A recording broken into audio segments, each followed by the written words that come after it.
ప్రముఖ నటుడు పోసాని కృష్ణ అరెస్టుపై పలువురు స్పందిస్తున్నారు. అతని అరెస్ట్ని తన సానుభూతి పరులు సమర్థిస్తున్నప్పటికీ అతనిపై విమర్శలు కూడా అదే స్థాయిలో వస్తున్నాయి. తాజాగా సిపిఐ రాష్ట్ర ప్రధాన కార్యదర్శి రామకృష్ణ స్పందించారు.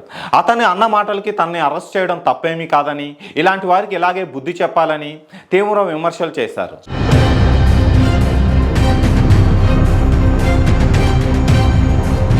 ప్రముఖ సినీ నటుడు పోసాని కృష్ణమురళిని అరెస్టు చేయడం తప్పేమీ కాదని సిపిఐ ఆంధ్రప్రదేశ్ రాష్ట్ర కార్యదర్శి రామకృష్ణ తెలిపారు.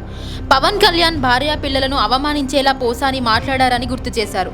మహిళలను కించపరిచేలా మాట్లాడినా అలాంటి వారికి ఎవరూ మద్దతు ఇవ్వకూడదని అన్నారు. రాజకీయాల్లో ఉన్నప్పుడు వ్యక్తిగత విమర్శలు మానుకోవాలని హితవు పలికారు.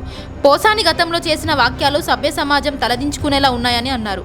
పోసాని కేవలం సినిమా నటుడు మాత్రమే కాదని, మాటల రచయిత, పోస్ట్ గ్రాడ్యుయేషన్ చేసిన వ్యక్తి అని తెలిపారు. అలాంటి వ్యక్తి అంతలా దిగజారి నీచంగా మాట్లాడడం సరికాదన్నారు. అలాంటి మాటలు ఏ పార్టీలో ఉన్నవారు చేసినా తప్పే అవుతుందని ఆయన అన్నారు. పవన్ కళ్యాణ్ మీద కోపం ఉంటే ఆయనను విమర్శించడంలో తప్పు లేదని, కానీ ఆయన భార్యను పిల్లలను అవమానించేలా మాట్లాడడం ఎంతవరకు సమంజసమని ప్రశ్నించారు. దిగజారి మాట్లాడిన పోసానిని ఆయన లాంటి వ్యక్తులకు ఎవరు అండగా నిలబడ్డా పొరపాటు అవుతుందన్నారు. రాజకీయాల్లో ఉన్నప్పుడు పరస్పర విమర్శలు సహజమేనని, కానీ వ్యక్తిగత విమర్శలు, అందులోనూ మహిళను కించపరిచేలా మాట్లాడడం ఆక్షేపణీయమన్నారు.